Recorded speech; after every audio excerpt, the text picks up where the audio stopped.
All right, welcome class to our week 10 presentation. This is not exactly the way I would want to present this information to you, but we deal with what we can. I was stuck in an airport, so we had to cancel class. Hopefully this will help you get a clear understanding of what the expectations are for the next writing assignment. So by the time we see one another again, you should be turning in your blog posts and getting ready for presenting your idea for change in a new way. So we've already gone through the informal audience, and now we're moving into a professional audience. So we're going to talk about what professional writing entails and how that relates to the upcoming essay. So let's go ahead and get started. So one of the things to keep in mind is that all writing is connected to three main elements in order to create a clear message: the writer, the audience, and the object or purpose. And a focus on those three elements, bringing those things together, creates the message. Now, different teaching theories and different writing perspectives are going to change the way the approach is for each of these three elements. So you may have more emphasis on one thing or the other. So for instance, narrative essay is very much focused on the writer, so because it is about yourself.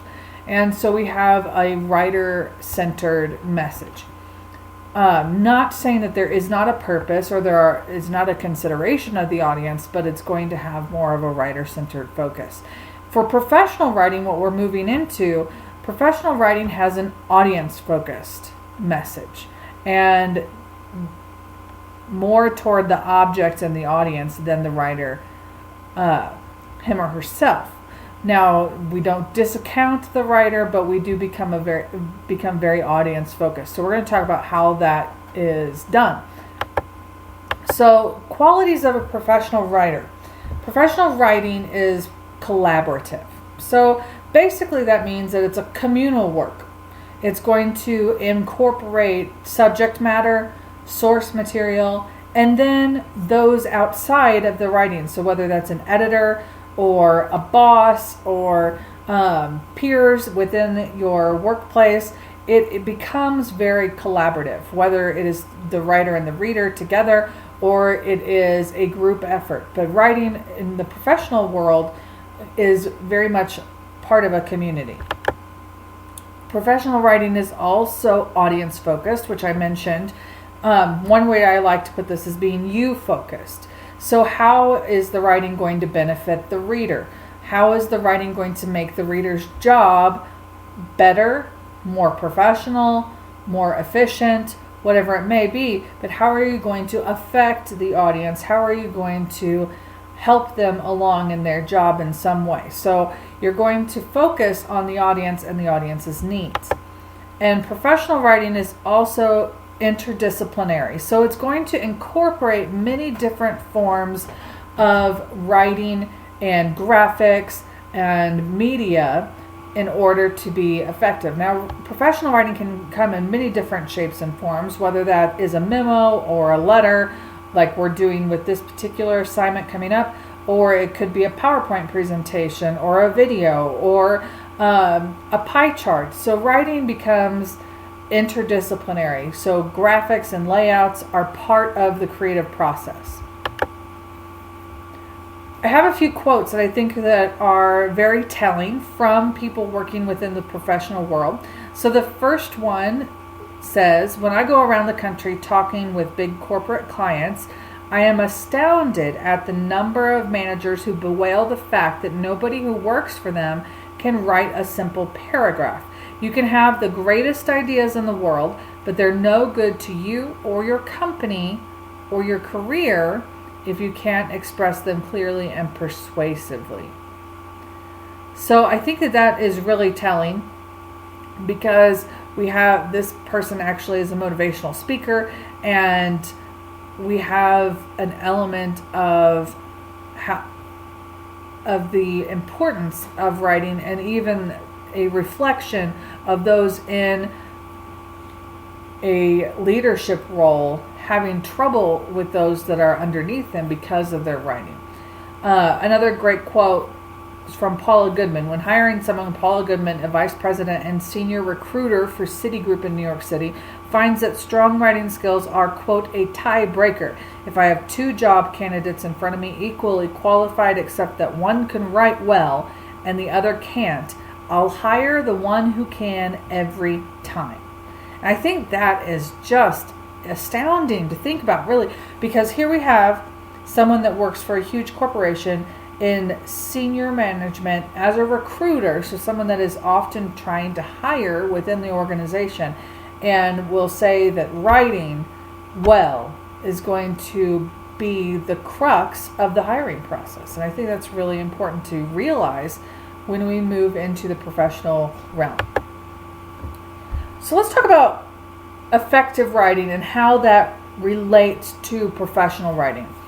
So to be effective as a writer and effective in terms of professional writing, there are some strategies that you can use. So first of all, put the reader first. And this can be applied in many different mediums in terms of types of writing situations, but especially in the professional realm, the reader is going to be the focus. Because if you think about it, okay, so if I'm sitting at my desk and I have a stack of papers of all the things that I need to get done, and your memo comes across my email, and it's very self-serving, so for yourself and your benefit, I'm going to look at that and say, I don't have time to read your narrative. I need to get my job done. So that email or that memo may get put to the side and the person would continue working.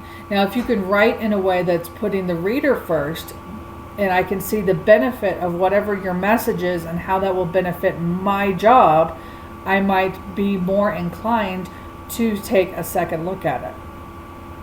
Professional writing in an effective way is going to use direct wording and sentences. And this may feel a little bit conflicting in terms of the writing that we've done in the past, writing sensory essays and then narratives, and how we developed ideas and used very interesting and drawn out descriptions and things. In the professional realm, all the flowery stuff that you would use in more creative works is kind of out the window. Words need to be direct and purposeful. Not saying that you can't be creative in terms of your choice in vocabulary, but those choices need to be made effectively. So words that are going to make a difference and an impact on your audience. And I remember there was a class that I taught back 15 years ago nearly, and it was talking about creating your resume. And they actually have lists out there on the internet that you can see all the active, engaging words that you would use for first words of sentences in your resume. And those are meant to catch the eye of the reader. So instead of saying something along the lines of, I understand computer applications, using a more active and engaging phrasing could say instead, mastered word processing systems, or whatever it may be. So the word masters is much more engaging than instead of I have learned these things or something like that. So there are actual words out there that they recommend to use in a professional setting. But the point would be that the wording is direct and it's meaningful and effective. So the actual words chosen may force you to be a little creative in your choices, but the words have purpose. Other things, try to use jargon as little as possible or only when necessary. Jargon would be something along the lines of vocabulary that's very specific to a particular job.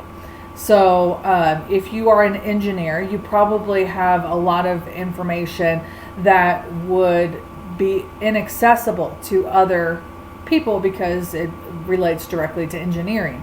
So we try to limit jargon to only when necessary. Use effective verbs and nouns. So that means like I was saying earlier, words that actually have a meaning, and so you are purposeful with your word choice, not necessarily flowery and drawn out, but effective and poignant. And then the format to improve readability. So the way that you format the document is meant to help the reader move forward with your writing so they can follow it clearly and easily. So for instance, we're not going to write a 3 to 4 page paper that doesn't have any paragraph structure. We're going to make sure those paragraphs are very clear, that they are shorter in length rather than longer in length, just for the accessibility of it. People are more likely to read a short paragraph than they are to read a long paragraph, even if there are more short paragraphs in opposed to just several long paragraphs. So that's just something to keep in mind, that the format needs to be accessible to the reader. So let's talk a little bit more about this idea of putting the reader first. So when we think about the reader and being you focused, keep in mind that in order to communicate effectively, we need to encourage understanding of the material. So if you are going to be an effective professional communicator, that means that the things that people read of yours are going to be understandable. And that's going to be important in terms of the word choice that you use, the sentence structure, the formatting, all of it's readable. Another thing to keep in mind is that you should write to express your purpose and not to impress. So don't try to use these big, deep vocabulary words that you had to look up in a dictionary at thesaurus in order to know what they meant anyway. So we're not trying to impress the reader with our very large vocabulary. We're not trying to impress the reader with all the research that we've done. We need to choose words wisely, choose the information that we include in our writing wisely, so that we are expressing our point of view and expressing our idea in a clear and effective way. Other things to keep in mind that use words that readers can picture. So this is where that sensory element comes in. So we can use the tools of sensory writing and narrative writing in professional writing, but like I had mentioned earlier, those word choices need to be specific for your reader. So it needs to be engaging without being overly dramatic. You can tie in the reader's experience. This is where we are getting into the realm of your purpose for the upcoming paper. So this essay 4, you are going to be writing a memo or letter to a professional audience. You are going to actually choose a particular audience that is a real organization to communicate to. So if you are looking to start a book drive for your local homeless shelter, you choose a company or organization that would be related to that. So for instance, Scholastic would be a great option for that idea because they work in books. So if you're doing a book drive, there you go. So you're going to choose something that is related to your idea in order to get a company on board with you. Now, when we look at that, we want to tie in the reader's experience. So if we were going to write a letter to Scholastic asking them to participate in your book drive, it would be a good idea to find out what is the mission statement of Scholastic. And does your idea for change actually work with their organization? So does it match up with their mission statement? Do they have record of doing similar work in communities in the past? So have they donated to book drives in the past? Have they worked with communities in this kind of very specific way in the past? And how does your idea line up with their experience? So you can place yourself alongside them. And this really can relate directly to the type of professional writing that you might do in the future. So for instance, if you are trying to get a job and you are giving a company a cover letter and resume, for, whatever company that may be, if you're looking to work at the local hospital, or if you're looking to get a job with a oil company, whatever it may be, in your cover letter, you should match your skills up with the expectations of the job that you are applying for and the company that you are applying to work with, and show how your skills will benefit that company. And this is a very similar kind of idea to matching your idea for change up with the organization that you are researching. So tie the reader's experience into the writing. And then think about what's in it for me. So WIIFM. So what's in it for me? And not me as in you, the writer, but me as in the audience. So if I were writing to Scholastic, asking Scholastic to donate books to a book drive for my local homeless shelter, I would want to be able to show them how this would benefit their particular company. So for instance, it would give them a positive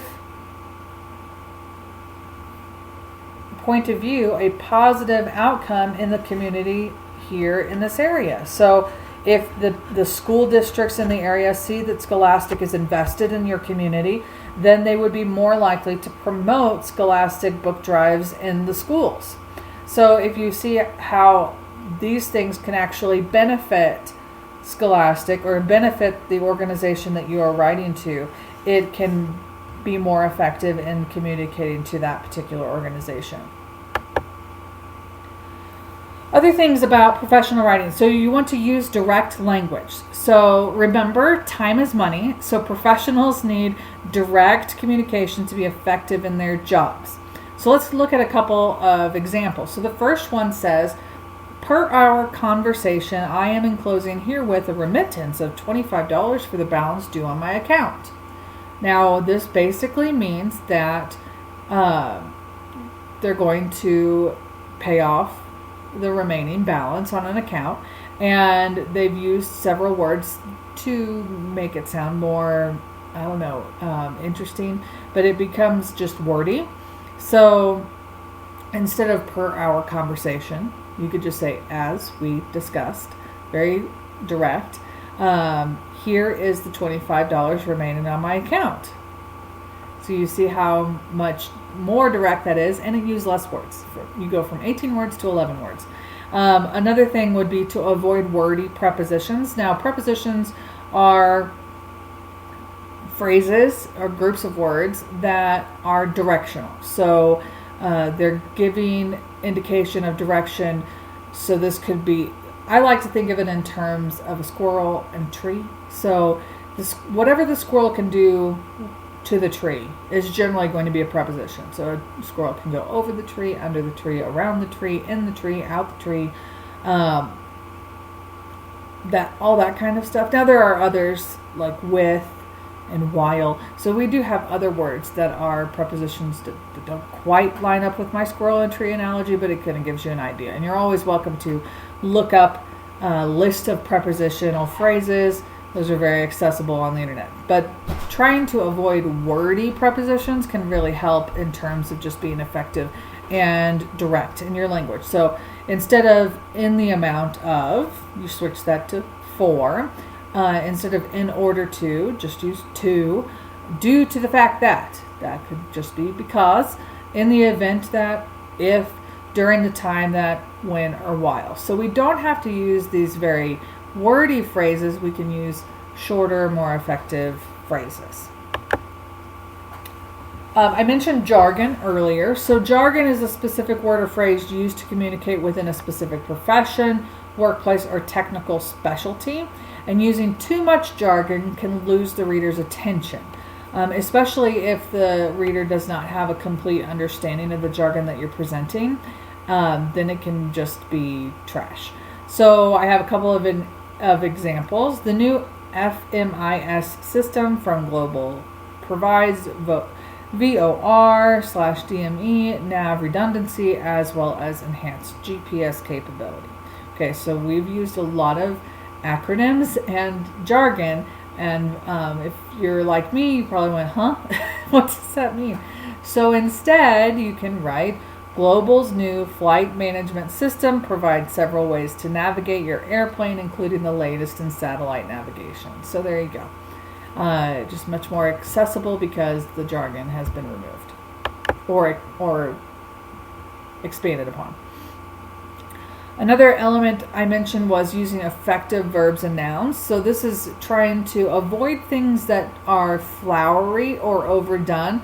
Instead, you can use specific, interesting verbs and nouns that paint a picture. So we can still utilize the skills that you have used in the past essays, but use them in a more effective professional way. So I have some examples. Mr. Johnson ran quickly across the 4-lane street, almost falling down when he stepped in a large hole in the concrete. So those are 22 words, right? So we can rephrase this to make it more effective and interesting. Mr. Johnson sprinted across the boulevard, stumbling when he stepped in a pothole. So this is just reducing words to 13 words, and it's also using more interesting verbs and nouns. So instead of ran quickly, we use sprinted. It reduces the amount of words, and it's more specific, really. You can run quickly and not be sprinting. So sprinting would give you a different point of view. Instead of across the 4-lane street, we change it to boulevard. It's much more specific. Instead of almost falling down, we use stumbling. And instead of a large hole in the concrete, we use pothole. Try to use the active voice. So this is going to avoid helping verbs. So to be, to have words.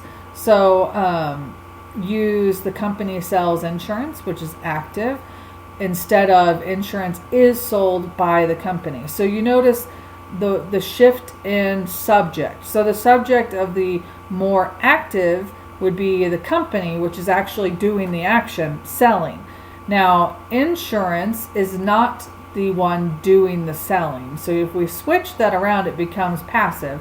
So insurance is sold by the company. So the company should be the subject instead of the object in this sentence. Another one, the construction crew repaired the road.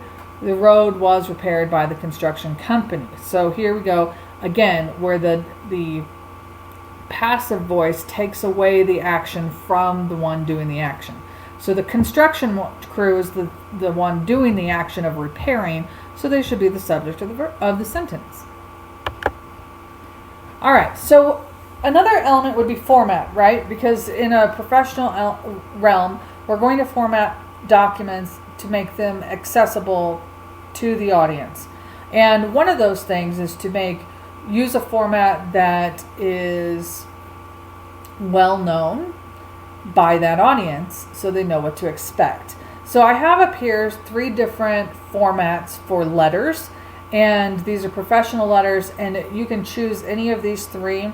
You could also write a memo, which would have a little bit of a different format, but I thought it would be good to give some examples. I do want to point out that the top would be your address. You would share the date of the letter, and then who you are addressing, and then start the letter. I want to point out that we still have Dear Mr. English. A lot of times people think that you should write to whom it may concern in a professional realm, but that becomes very bland. And using dear is still perfectly acceptable in a professional letter. And I really highly suggest, even if you don't want to use dear, you can to use the actual person's name that you are directing your letter to. So instead of Dear Scholastic, you would look up on the company's website the head of, community services or whatever department would be related to giving in some way. So if you are looking at the company, you're going to try to find a specific person to write to, whether that's the president of the company or someone in a division that relates directly to your topic, but you want to write to someone that would actually have a method or a mode of following through with your request. And being specific instead of to whom it may concern is going to catch someone's attention more. I mean, all of us like to hear our name. So we also like to read our name. So we're going to respond better if we have someone actually saying our name.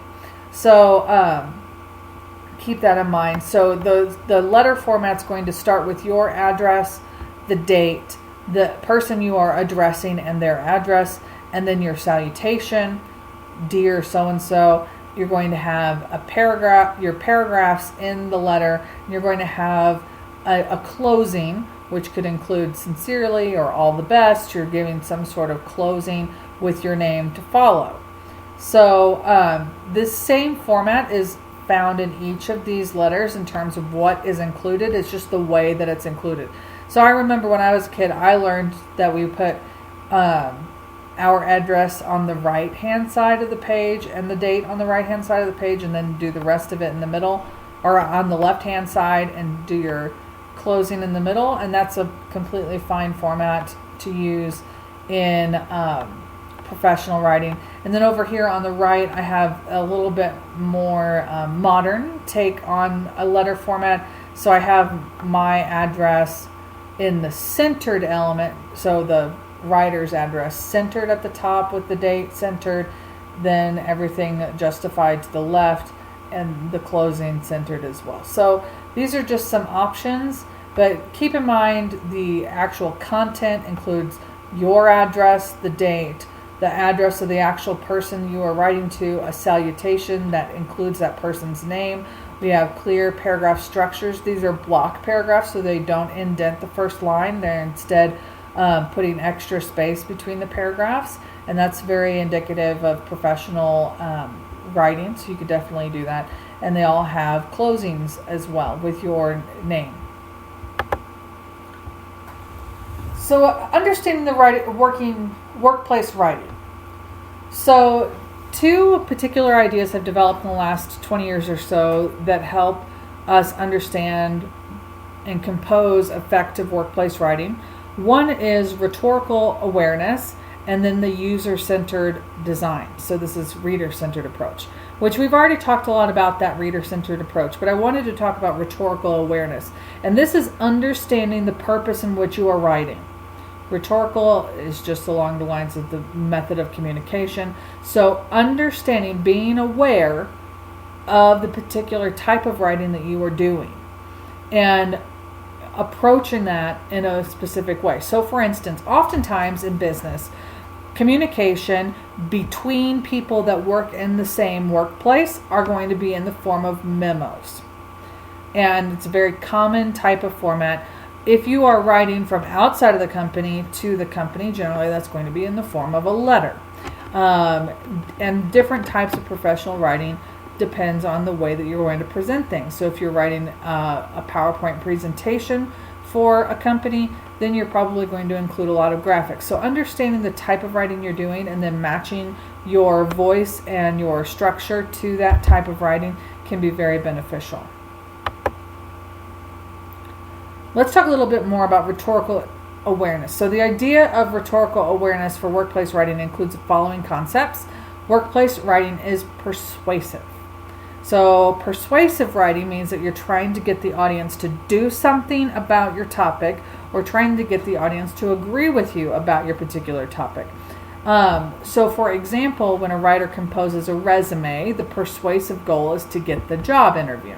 Or a report writer may need to persuade a client to take action to improve work conditions, ensuring employee safety and timely production. Workplace writing, since it is persuasive, is going to consider the rhetorical situation, which was what we were talking about. So it's going to consider the purpose of the document. Why is the document being written? The goals of the document. Going to keep in mind the audience. So who is going to read the document, including shadow readers, so the unintended audiences. Stakeholders, so how will stakeholders within the company be affected by the document? And then context, so that's the background of and the situation in which the document is created. So through rhetorical awareness, professional communication has shifted from genre-based approach, which would be along the lines of just topics, which focused on learning and reproducing forms and templates of documents, to thinking about the goals and the situations surrounding the need to write. So professional writing still uses reports and white paper and all that kind of stuff, but authors should approach the text considering the rhetorical situation rather than considering the documents as an isolated work.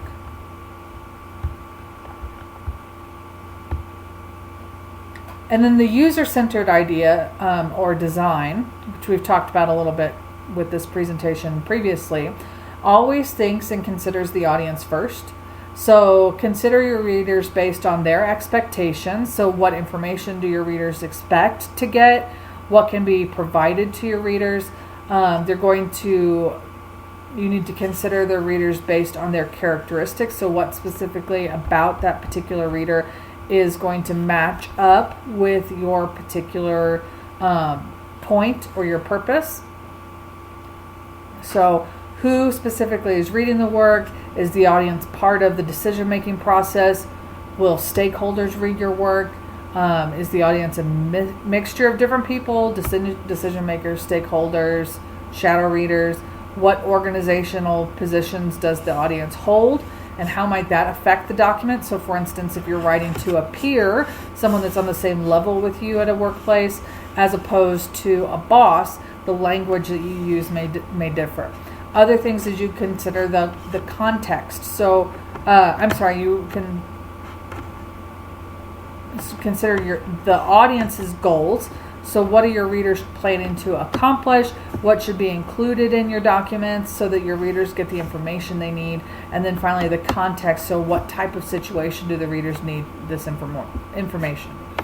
And then also we want to identify information readers will need and make that information easily accessible and understandable. So to make your work user-centered, you need to make sure that they understand what you're talking about. So consider how the document will be used rather than just how it will be read. How it will be used rather than just how it will be read. So if, for example, if a writer wants information regarding MLA formatting for an essay, she needs that information quickly in order to start the work. The MLA information must be easily accessible. So you're giving them the tools in order to get that information.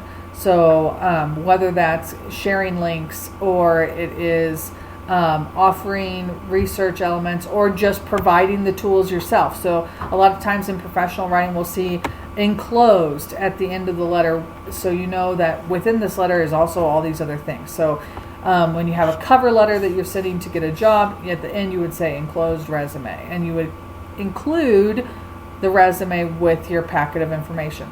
And then make your documents persuasive, which is also rhetorical awareness. So that's all I have for this presentation. We'll talk about this more in class, but I wanted to get you started thinking in the realms of professional writing.